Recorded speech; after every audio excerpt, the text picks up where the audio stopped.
Votre invité à présent dans la grande interview en direct sur Boursorama, c'est Marc Ferracci. Bonjour. Bonjour. Merci d'être avec nous sur Boursorama, député vice-président du groupe Renaissance à l'Assemblée nationale. Il paraît, à vous de me dire si c'est vrai ou pas, que certaines coupes budgétaires dérangent, chagrinent au sein de la majorité présidentielle, notamment les coupes sur l'enseignement supérieur, sur l'écologie. Pour vous, il n'y a rien à redire sur ces 10 milliards d'euros, sur la ventilation des 10 milliards d'euros d'économies annoncée par le gouvernement la semaine dernière. Avant de parler de la ventilation qui est de la responsabilité des ministères, il faut quand même se dire que ces 10 milliards d'économies sont nécessaires pour retrouver notre trajectoire qui doit nous permettre d'avoir 4,4% de déficit public l'année prochaine. Cette trajectoire, elle a été impacté par le fait que les prévisions de croissance se sont dégradées. C'est 4,4 cette année, c'est pas l'année prochaine. Oui, cette année. Quand je dis l'année prochaine, parce que j'étais déjà dans le budget. 2025 voilà, non, mais pour le budget 2024, effectivement, 4,4% de déficit, ça va être difficile. Et compte tenu de la dégradation des prévisions de croissance, il y avait besoin de faire des efforts. Alors maintenant, vous me parlez de la ventilation. Pardon, je coupe, mais certains disent que c'est procyclique aussi, c'est-à-dire que plus on coupe, plus ça réduit la croissance et moins il y a d'activité. Et donc, c'est un des enseignements de la crise des dettes souveraines des années 2010. Il faut faire attention. Certains ont admis, a posteriori, qu'on avait trop coupé, on a fait trop d'économies. Il faut faire attention à cela, mais là, en réalité, ce montant de 10 milliards d'euros, si on le rapporte à l'ensemble du budget de l'État, à l'ensemble de la dette publique, je rappelle qu'on a plus de 3 000 milliards d'euros de dette publique, c'est un montant qui est absorbable et qui ne devrait pas avoir d'incidence macroéconomique. Il faudra en faire plus, au final, ou pas? Non, moi, 10 milliards, c'est le bon chiffre. Non, moi je ne suis pas convaincu qu'il faille en faire plus. Je pense qu'il faut se poser la question de l'efficacité de nos dépenses publiques. Il faut se poser, on va sans doute en parler tout à l'heure, il faut se poser la question des réformes et des mesures qui permettent d'augmenter notre potentiel de croissance. Mais vous m'avez posé la question de la ventilation. Oui. Et de vos collègues au sein de la majorité qui apparemment n'apprécient pas trop certaines coupes. Alors, on ne va pas généraliser, mais il y a effectivement des coupes qui vont intervenir ministère par ministère, puisque tous les ministères vont être mis à contribution à hauteur de 5 milliards d'euros qui vont se ventiler en fonction du poids du ministère dans le budget de l'État. Puis ensuite, il y a 5 milliards d'euros de dépenses de politique publique. Moi, j'ai fait, depuis un certain nombre de semaines déjà, des propositions pour réduire efficacement la dépense publique, c'est-à-dire pour réduire la dépense publique sans que ça coûte des emplois, sans que ça coûte de l'activité. Et j'indique par exemple qu'un certain nombre d'aides qui portent notamment sur l'apprentissage dans l'enseignement supérieur sont aujourd'hui des aides qui génèrent des dépenses très importantes. Les aides à l'embauche des apprentis, c'est aujourd'hui 4 milliards d'euros pour notre budget. Et une partie de ces aides, une partie seulement, ne sont pas des aides efficaces en termes d'insertion professionnelle des apprentis. C'est toutes les aides qui sont dévolues à des étudiants de niveau master, par exemple. Donc, ce sont des pistes. Moi, j'indique que la logique dans laquelle on doit se situer, au moment de choisir la ventilation, c'est une logique coût-bénéfice. Il faut choisir les dépenses dont la réduction n'aura pas d'effet sur l'emploi, n'aura pas d'effet sur l'activité. 1 milliard de moins sur ma prime rénov'. On croyait que c'était une priorité, la transition écologique, la rénovation énergétique des bâtiments. Et puis là, tout d'un coup, on coupe dedans. Il n'y a pas une espèce de contradiction? Alors d'abord, se rappeler qu'on a très largement augmenté ma prime rénov' ces dernières années. Vous dites 1 milliard de moins, en réalité, on était à 1,6 milliard et on va enlever 1 milliard sur cette augmentation. Donc il y avait une augmentation d'1,6 milliard, ça sera moindre, mais il y a quand même une augmentation de ma prime rénov'. 600 millions au lieu d'1,6 milliard. C'est une moindre augmentation que ce qui était prévu. Écoutez, il faut savoir de temps en temps ralentir un petit peu, freiner, pour éviter des désagréments et en particulier pour éviter que les contraintes qui pèsent sur nos déficits publics ne se traduisent notamment par une dégradation de la note de la France. Vous savez que c'est quand même un élément très important. En avril et en mai, on a 2 grandes agences de notation qui vont dire... Ce sujet n'est pas de faire plaisir ou pas aux agences de notation. Ce sujet, il est important parce que si votre note est dégradée, vous le savez, les intérêts que vous devez payer sur le refinancement de votre dette sont plus élevés. Et là, vous avez un effet boule de neige qui peut s'enclencher. Donc il faut être très attentif à cela. Mais puisque vous évoquez ma prime rénov', il n'y a absolument aucun changement de cap sur la transition écologique, sur la nécessité de décarboner, de faire des économies d'énergie, de décarboner nos processus de production et de décarboner également les logements. Il faut simplement réfléchir au timing et ensuite on redéploiera, quand on aura un retour à meilleure fortune, on redéploiera des sommes probablement sur ces dispositifs. Marc Ferracci, la politique de l'emploi finalement est 2 fois plus touchée que ce qui avait été prévu au départ en matière de coûts budgétaires. On est On n'est pas à 550 millions d'euros, on est à 1,1 milliard d'euros d'économies à l'heure où le chômage remonte, où il y a moins de création d'emplois. Est-ce que tout ça ne va pas aggraver la situation? Je vous ai fait un début de réponse tout à l'heure. Je pense qu'il y a des dépenses pour l'emploi qui sont extrêmement importantes, efficaces et qu'il faut préserver. Lesquelles? Les dépenses de formation professionnelle pour les chômeurs de longue durée, les gens très éloignés de l'emploi, les dépenses d'accompagnement des publics par le service public de l'emploi. Mais il y a aussi des dépenses comme les aides à l'embauche d'apprentis dans le supérieur qui ne font pas la preuve de leur efficacité. Si on regarde les études économiques et puis si on regarde aussi les remontées de terrain, vous savez, moi je suis universitaire de profession, j'ai dirigé des formations, j'ai même ouvert des masters à l'apprentissage. C'est pour vous dire que je n'ai rien contre l'apprentissage, au contraire, je suis convaincu que c'est quelque chose qui fait levier. Sauf que à certains niveaux de diplôme, quand vous arrivez à Bac+3, Bac+4, le fait de faire votre master en apprentissage ne vous apporte pas grand-chose parce que de toute façon, vous allez trouver un emploi. Vous allez être protégé du chômage par votre diplôme antérieur. Et donc, si on s'intéresse à l'efficacité en termes d'insertion professionnelle, ce ne sont pas les dépenses les plus efficaces. Aujourd'hui, il y a 6 000 € par an la première année pour un apprenti, quel que soit le niveau de qualification, quel que soit le niveau de diplôme. Et encore une fois, c'est des sommes très importantes. Le milliard, 1,1 milliard d'euros que vous évoquez, je pense qu'une grande partie de ce milliard peut être trouvée en allant chercher ce type de dépenses inefficaces. Marc Ferracci, il y a certains députés de la majorité qui demandent à rouvrir le débat sur les hausses d'impôts, notamment sur les plus riches. Bruno Le Maire s'y oppose, vous aussi? Je pense qu'on ne trouvera pas dans ce genre de ressources ou dans ce genre de pistes la solution à nos problèmes. Il y a d'abord un sujet politique qui est qu'on a fait ce qu'on avait dit. On n'augmenterait pas les impôts, voire on les baisserait depuis le début du premier quinquennat. Quand on les interroge, ils disent que la pression fiscale augmente en France. Oui, mais ça n'est pas conforme à ce que l'on voit dans les faits. Et objectivement, s'agissant des personnes, on a baissé les impôts, on a baissé les cotisations salariales pour augmenter le pouvoir d'achat. Vous vous en souvenez au début du premier quinquennat, en 2018. Donc concrètement, je pense que ce serait une véritable perte que de renoncer à cet acquis politique qui est d'avoir une forme de stabilité.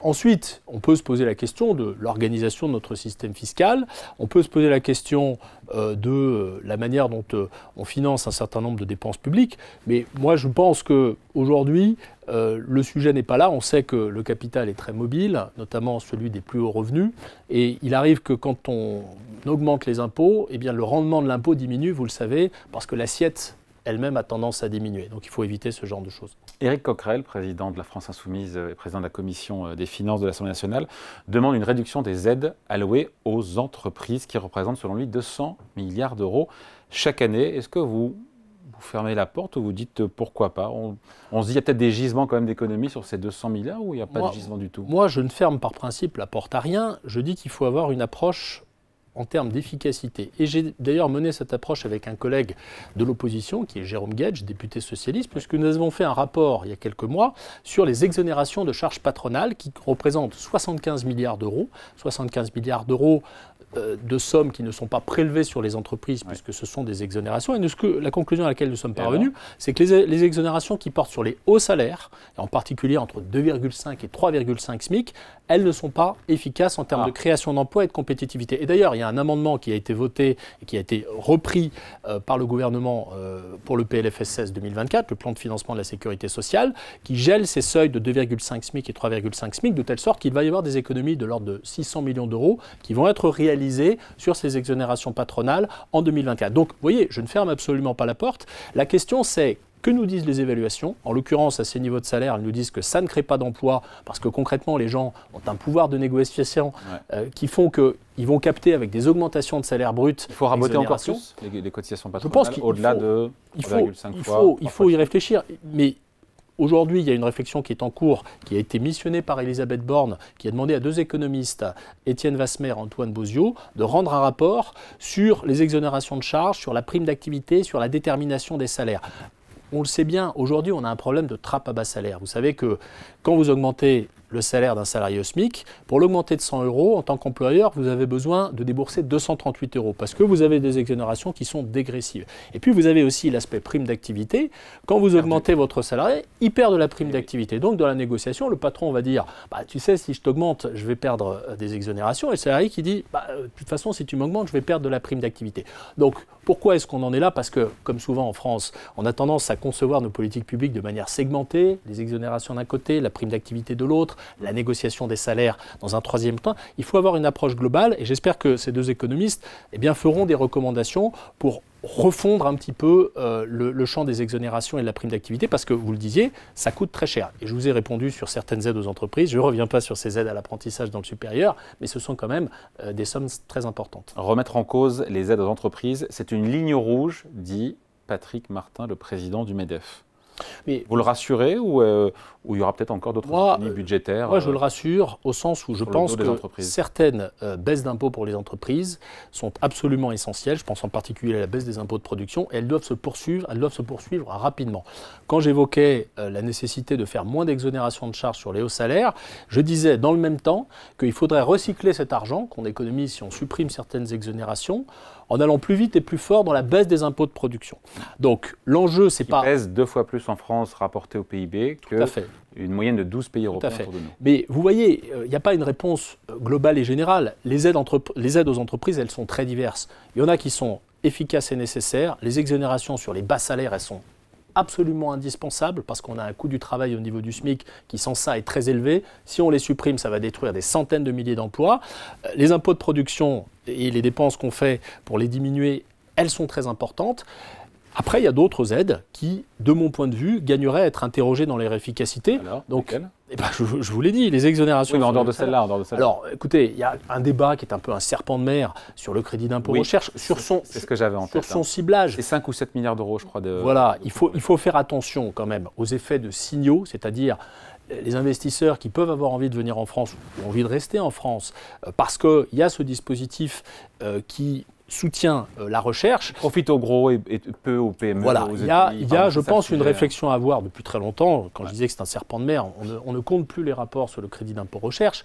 Je pense qu'il y a une réflexion à avoir sur son ciblage, sur la manière dont il bénéficie effectivement à des dépenses de recherche. Moi, j'ai commis il y a des années un livre sur l'évaluation des politiques publiques dans lequel j'avais fait un encadré sur le crédit d'impôt recherche et j'avais identifié à l'époque qu'on pouvait toucher le crédit d'impôt recherche quand on était une entreprise de prêt-à-porter qui faisait 2 collections par an parce que les collections étaient considérées comme éligibles au sens de la recherche. Ah ouais, là on se dit que c'est du grand n'importe quoi. Vous vous rendez compte que, alors je ne sais pas aujourd'hui si c'est toujours le cas parce qu'il y a eu des modifications du CIR, mais à l'époque on en était là. Donc vous voyez que cette question du ciblage, elle est quand même très importante et c'est pour ça qu'il n'y a pas une réponse unique à l'interpellation du président du MEDEF, que je respecte. Il a raison de dire que le coût du travail pour les entreprises françaises et les coûts de production pour les entreprises françaises sont globalement plus élevés qu'ailleurs, mais ensuite si on remet en question certaines dépenses, on peut le faire sous réserve de les avoir évalués au préalable. Alors, il y a les économies, puis il y a la croissance. La croissance, elle peut être favorisée par une loi Macron 2 que le président a annoncée pour le printemps. On en est où, là, aujourd'hui, on se parle là?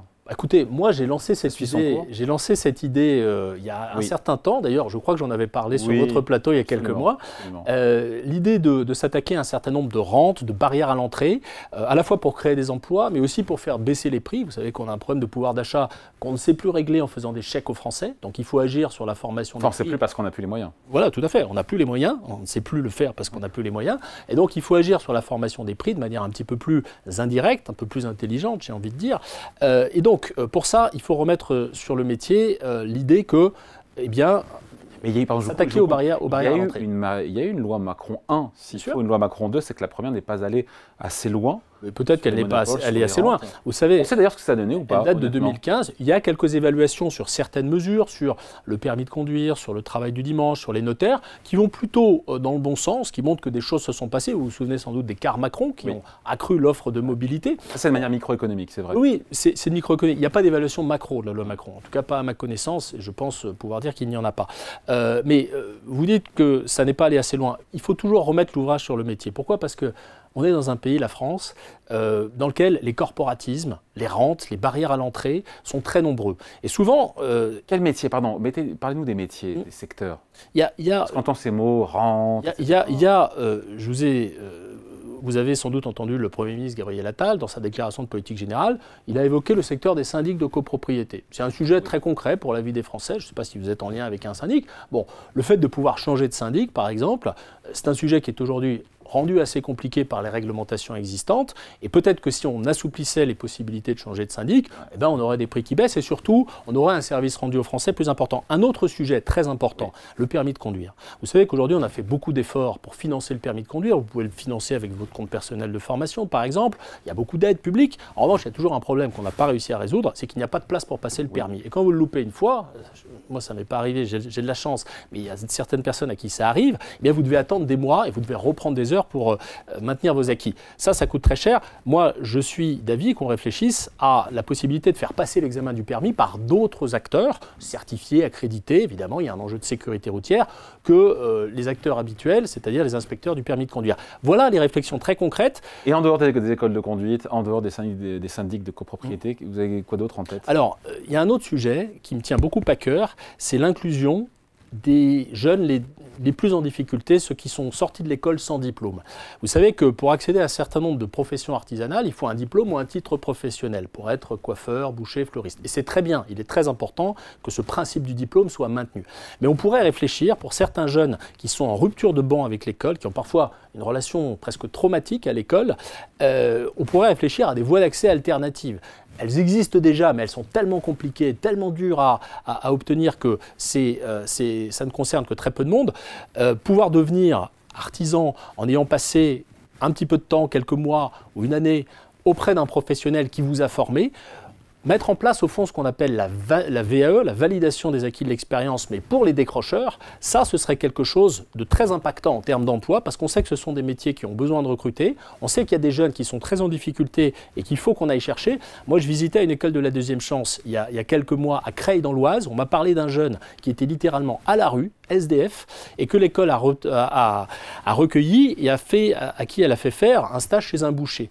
Le boucher était content de lui, le jeune a retrouvé confiance, il avait des aptitudes, le boucher lui demande « Écoute, j'ai envie de t'embaucher, mais il faut que tu passes ton titre professionnel. » Et là, le jeune répond « Moi, je ne retourne pas à l'école, parce que l'école, elle m'a cassé. » Bon, il y a ces parcours de vie qu'il faut prendre en compte et à qui il faut apporter des solutions. Et donc ça, ce sont les conditions d'entrée, ce sont les conditions de diplôme. Alors il ne s'agit pas de les remettre en question, mais il s'agit d'inventer des voies d'accès alternatives. Donc je pourrais aller beaucoup plus loin et détailler beaucoup plus de secteurs ou de professions. Je veux bien, je sais pas, les notaires, les pharmaciens. Alors, il se trouve que Gabriel Attal a évoqué ce sujet des pharmaciens sous un angle spécifique. Il n'a pas parlé des notaires, à ma connaissance. Il a évoqué les pharmaciens sous un angle spécifique qui est la vente en ligne. L'idée, si je l'ai bien comprise, ça n'est pas de remettre en question l'organisation de la profession de pharmacie, mais c'est de permettre de faire en sorte que des pharmaciens d'officine, évidemment sous réserve que ce soient des pharmaciens diplômés, puissent vendre en ligne dans de meilleures conditions. Aujourd'hui, il y a des contraintes réglementaires qui s'attachent à la vente en ligne, sur les conditions de stockage, sur les conditions matérielles de la vente en ligne, qui font que dans certains endroits où il n'y a pas forcément un maillage territorial suffisamment important de pharmaciens, eh bien, on a peut-être un intérêt à regarder cela. Je pense que ce sont des sujets importants parce que ça peut avoir un effet sur les prix, ça peut aussi avoir un effet sur l'accès des citoyens à certains biens et services. Et tout ça, ça participe de cette logique de déverrouillage. Je pense qu'il faut n'avoir pas d'œillères, il faut ouvrir tous les possibles. Ensuite, le gouvernement choisira. Et pour répondre à votre question du début, où en est-on? Oui, on est en phase de... Moi, je suis, à titre personnel et avec d'autres collègues parlementaires, en phase de diagnostic. On lit des rapports, on rencontre des acteurs. Certains nous expliquent qu'il faut déverrouiller. D'autres nous expliquent que ça présenterait des inconvénients de déverrouiller. On essaye de se faire une idée et d'avoir une liste de mesures à proposer au gouvernement, à partager avec le gouvernement.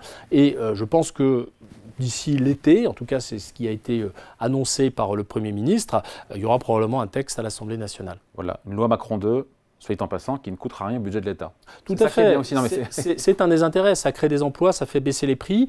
Ce sont souvent des objets politiques très concrets pour les gens, le permis, les syndics. Tout ça, je pense, peut parler à nos concitoyens et on peut se retrouver sur cette logique de simplification qui prolonge la loi de simplification qui est en train d'être préparée à Bercy. Mais l'idée, c'est de simplifier l'accès ici. Bon, voilà, merci beaucoup. D'ailleurs, juste sur la simplification, Gabriel Attal a sorti ce chiffre de 60 milliards d'euros par an comme coût à l'économie. en lien avec, à cause de la bureaucratie et de la complexité normative, selon l'expression consacrée. Il sort d'où ce nombre?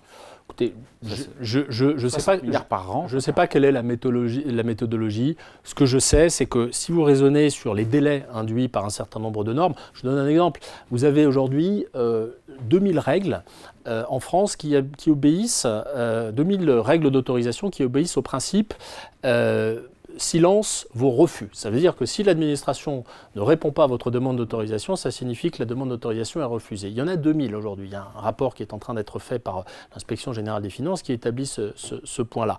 Je pense qu'on devrait basculer un grand nombre de ces silences vaut refus en silence vaut acceptation, sauf là où il y a des problèmes évidemment de sécurité ou d'ordre public. Vous voyez bien que ça, c'est des délais, c'est des opportunités économiques qui ne sont pas ouvertes et à la fin, ça coûte évidemment énormément d'activité, de croissance et donc d'argent public. Merci pour cet entretien. Marc Ferracci, député, vice-président du groupe Renaissance à l'Assemblée nationale, invité de la grande interview en direct sur Boursorama. Merci à vous. Merci.